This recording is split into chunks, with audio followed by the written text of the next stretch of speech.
and welcome to episode 118 of the Survivor's Guide to Life podcast. It hasn't been forever that we've given the number, but lately it feels like a real accomplishment to have made it this far. Today, we are going to talk about caregiving and the increasing psychological, emotional, physical burden on caregivers and the number of caregivers that are increasingly being needed. But we also want to comment on some things that have happened recently that really have hit our hearts. Right. Well, you know, it's funny. It's what 118 episode? Yeah. You know, it's amazing. Things are happening so fast every week that it just gives us plenty of things to plug our show into. And this last, where we've been off, we usually are now doing it every other week. Yeah. There has been so much that's happened. In the last 2 weeks, so many. Very, very strong. Yeah. We've seen an awful lot about caregivers. We've also seen families suffering. Our nonprofit originally started just for veterans and their families and caregivers. We opened it up after, was it around the pandemic when it was taking over? We opened it up to all caregivers and their families. But I'll be honest with you, this week has just jolted and rocked me. To see what we have done and to see the young faces of those beautiful soldiers, Marines, and there's one Navy person and one Army, right? Yeah. It broke my heart. It really touched me deeply. They were the ones that were killed in the explosion at the Kabul airport. Yes, and you know, they were trying to do a good job, and they were trying to help people escape that miserable country. What I saw too was the incredible grief and pain of the families that lost their loved one. It touched us deeply. We do see a lot of death and dying. We help a lot of families. We help a lot of families who deal with sickness and wounds and dying. I gotta say, I've never seen it like this in all the years I've been at work. But that is what we deal with an awful lot. This added to it this week so much. The intensity revved up quite a bit. It was a heartbreaking week. There is no way to smooth it over. And that was the other disappointment, to say the least, to watch how people politically try to spin on it and cover it up and make it less than it is. Frankly, I don't care what political party it is, it's just the wrong way to do it. The most important thing we find is to acknowledge the pain, to face it, to be open and to have an open ear to those that are grieving, that are hurting, those that are dealing with the suffering and the pain. We find that that's so important to acknowledge, not to put a spin on it, cover it up, or minimize it. So my heart is with the families of the loved ones. I am heartbroken that we've lost 13 beautiful young people, that we're trying to do a really good job representing our country and our military. So I want to put out our strong gratitude and love and appreciation to those families and to the many others that were wounded and the families that are going to be dealing with that. Yes. And the recoveries, which I hope will go. I think there are a lot of families grieving again, for their service members that died over the years in Afghanistan. And that's watching this retreat, this pullout, and the way it's been handled has stimulated their grief again. To be honest with you, those are the only people I give credibility to when I listen. I'm not kidding. Because those people sacrifice so much, their friends, their loved ones, their limbs. And I see how this has just churned up so much in them of their own grief and their own losses and pain. And you can't help but hear it. It doesn't matter what political show they're on or whatever they're on. When those veterans speak, or their families, we listen, and we're not the only ones listening. Our hearts go out to you all too. Yes. Anyway, we're going to be moving on because we feel that we did something in the beginning of the podcast series. I know it was pretty extensive training, but we had a heart for what caregivers and what we call empaths, people who give of themselves and don't run away when they see difficulties, but face it and embrace it and do everything they can, as painful as it may be. But we see the toll it takes. We understand what caring for someone who's very sick or wounded or ill or dying, what it really entails and how much it takes for a caregiver. And I want to include the first responders, the nurses, the doctors. They've all gone through so much, and we have talked to so many nurses that no matter how much money they're being offered, they do not want to go back to work. No, there's a real shortage. And they've had it, they're burned out. We developed programs quite a while ago, and training programs, how to prevent burnout and how to restore people who have been burned out, which is a very tough deal. In fact, we started this when we were brought in by the VA many years ago. About 10 or 11 years ago, Isn't that? Yeah. For combat treatment, crisis treatment teams. And most of them, nurses, doctors, frontline workers, were so burned out. They were. So angry and so overloaded with bureaucratic nonsense. The burdens on them were very high. And we were brought in for a year to work with them, and we learned a lot. We really did. We had to help them, and they were dealing with a very difficult system, the VA system at the time. They were overloaded, and they really had a heart for giving.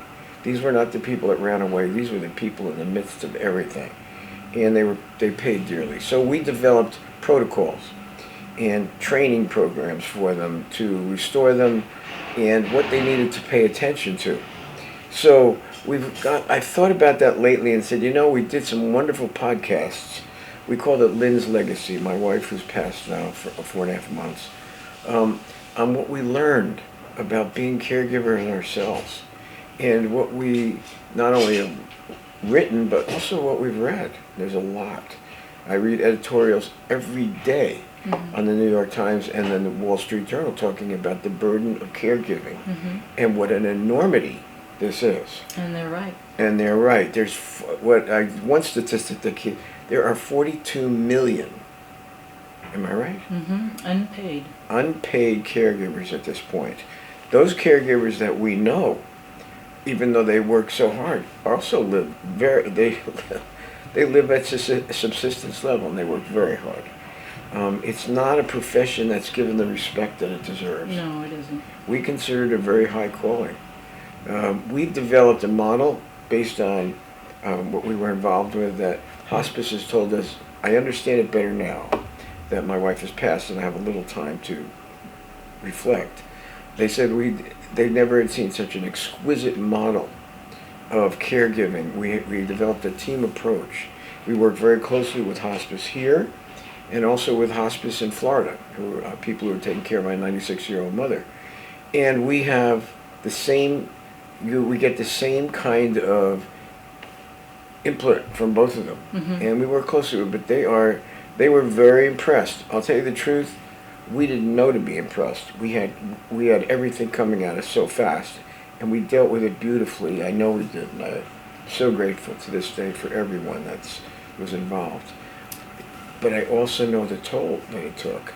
And so we've developed these protocols. I felt that it's time for us to go back over some of them and beginning to support and re-educate caregivers on self-care. Right. And how important it is and how deadly it is if you don't use it. We've often used the words resilience and renewal in the programs that we've put together for caregivers, and we would like to start giving some very practical suggestions as part of our podcast because we feel that we have very likely many caregivers out listening to us at this point. I hope so, and our hearts are with you. We're caregivers. I think it's one of the highest callings that I've ever seen, and one of the most sacrificial, selfless things to do. And the other thing that we see, at least I know, and I'm seeing it right now with a friend of mine, is that caregivers don't often know that they're in trouble until they're really, really in trouble. They tend to often start to feel like things are not going quite right, but they just got to keep going.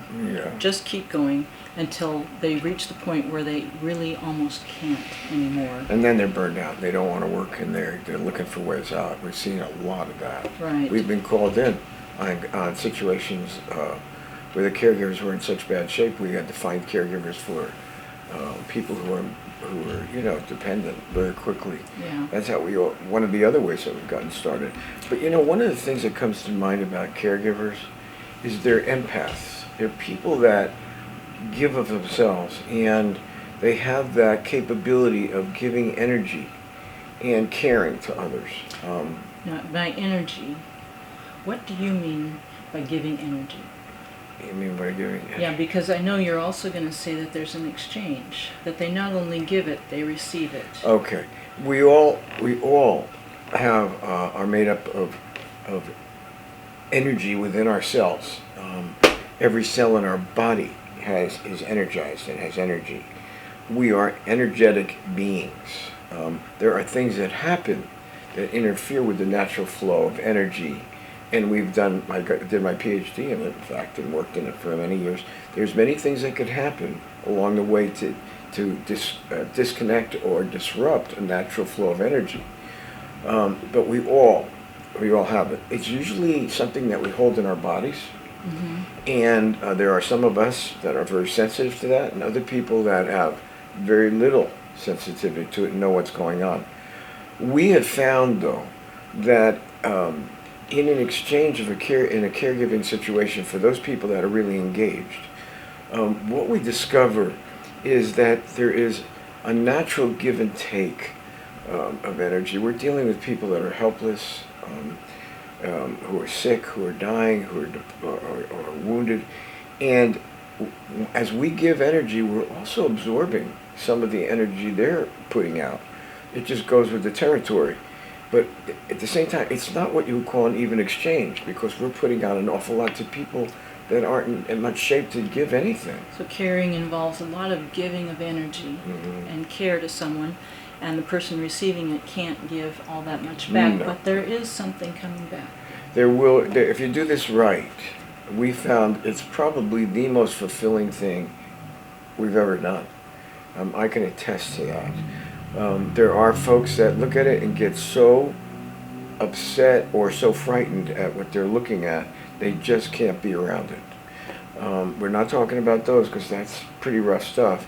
We're talking about the people that are willing to engage and pour out a lot of themselves, their empathy, their everything, their skills and everything they've got. But what they forget to do, and this is easy to have happen, is how to take care of themselves, how to replenish themselves. Not to become depleted. And how to be aware of the depletion and what toll it takes in the body. And a lot of folks, I have to say, when you're taking care of a sick person, it's very easy to put yourself aside. And I'm not talking about selfless giving, because that's very much part of this. I'm talking about you're looking at them and you're taking care of them and going, now how can I even think of myself when they're in such bad shape? All of us go through that at points. People with empathy and compassion often really have a sensitivity to thinking that they can't take care of themselves. Big mistake that we all make. I want to just say that. We all make it.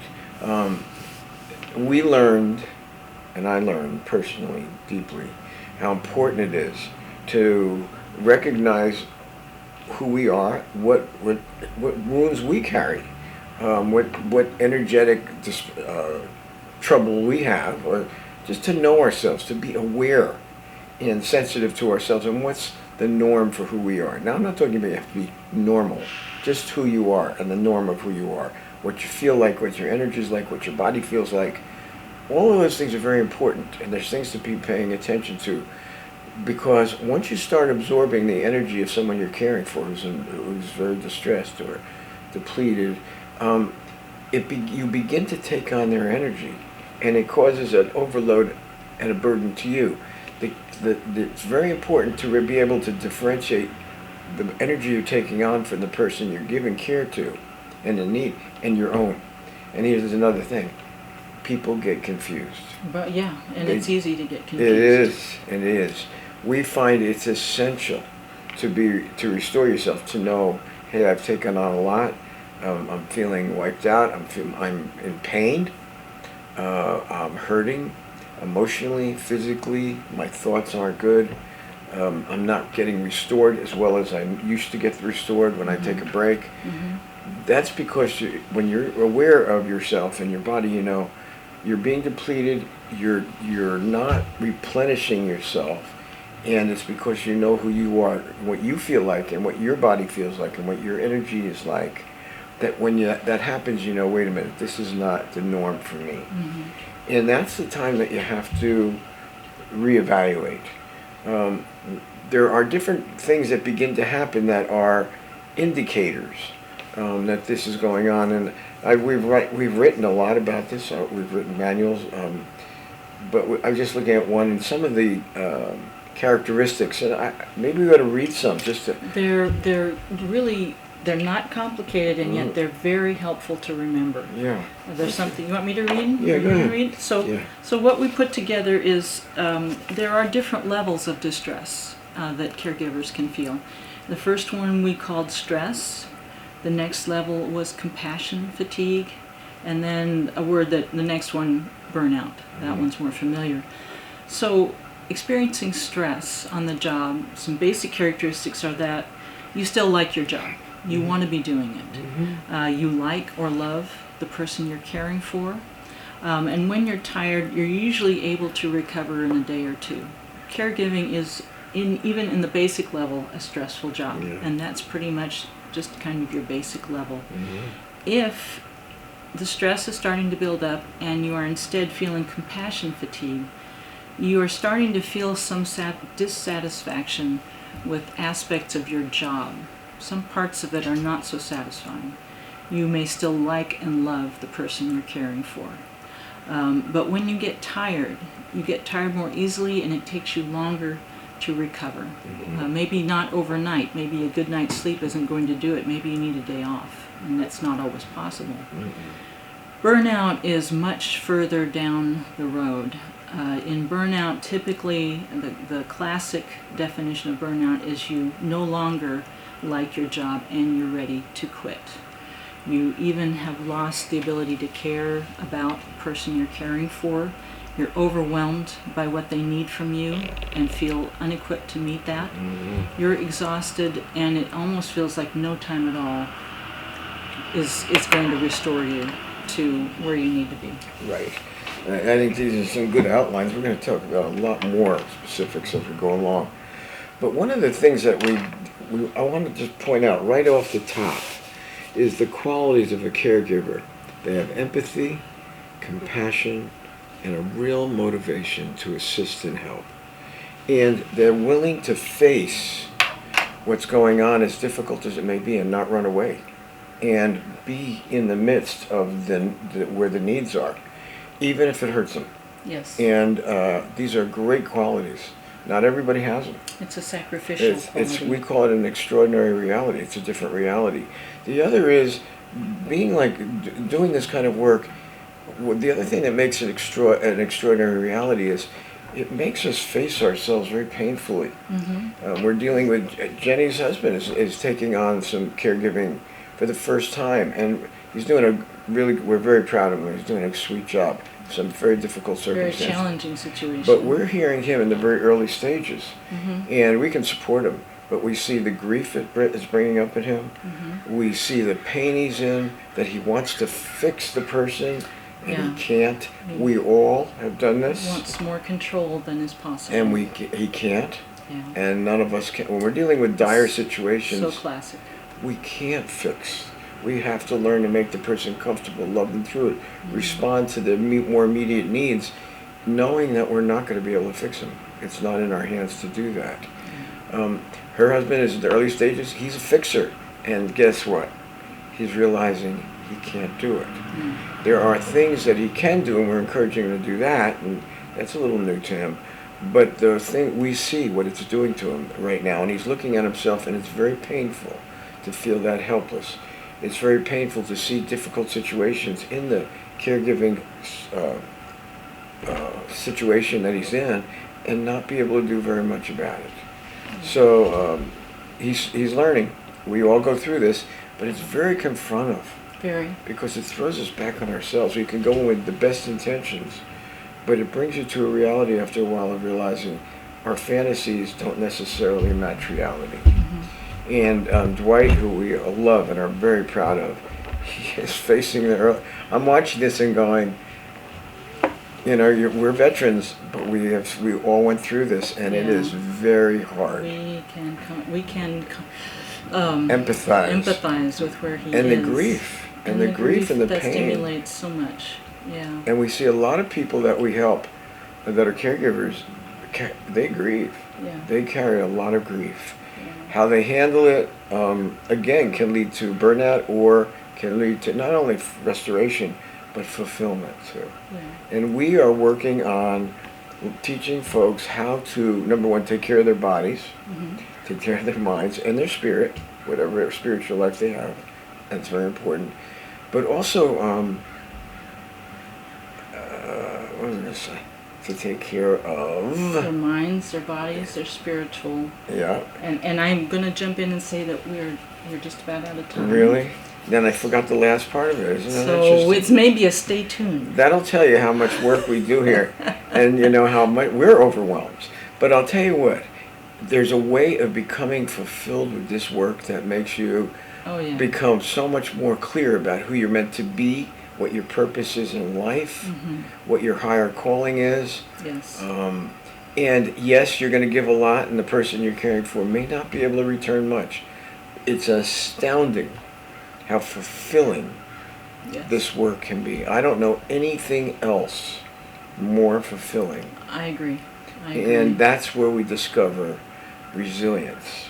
Yes. That's where we discover so many new things. Meaning in life. Yes. Is and that's what we want to convey. There is hope, even in the midst of the horrors that we work in, that we help a lot of other people work in. We're saying, in fact, because it's so difficult, the outcome, not of the situation where you can't always turn it around, it's what it does inside to us. Yeah. And we now know, I mean, even the team of caregivers that work with my wife, the whole town is like this. We're all grieving. She had such a tremendous impact and so inspiring, her strength, her courage, her sacrifices, even in the midst of her suffering. So caregivers suffer too, and caregivers grieve also. It's how we learn to do it and take care of ourselves in the midst of it that's going to matter an awful lot for the future. Yes. Remember, there's more caregivers coming on board now. And more will be needed. And many more are going to be needed. Yes. So that's why we're going to emphasize that. We'll be coming back to this topic. We sure will. Again, our hearts are with the families of the 13 young people, or soldiers, who were killed in that terrible, vile, evil thing that was done. And all the Afghanis that are suffering too. Yes, it's horrible. It is. So there's no whitewashing this. This was a horror. But those families are going to need our love and support. And so are all the veterans who are being triggered with all the pain they're in of serving and what they went through in Afghanistan, and now seeing this come to this. It's tearing them apart. Our hearts are with you. Yeah, our hearts are with you. And Thank we're you. very grateful for your service. Yeah. And if you ever need it, whatever you need, we're here for you. We're here for you. The Survivor's Guide to Life podcast is sponsored by SC Trauma Treatment, a 501c3 nonprofit charity. We depend on them to keep us on the air and on YouTube, so please consider donating to them at sctraumatreatment.org. Our website is thesurvivorsguidetolife.com, where you'll find links to all of our audio podcast outlets and to our YouTube channel. We're on Facebook, we're on Instagram. Please like and share. We are at 707-781-3335 or Jenny at bernsteininstitute.com. Let us know if you have questions or comments, and please join us again next time. Thank you for listening. Take care of yourself.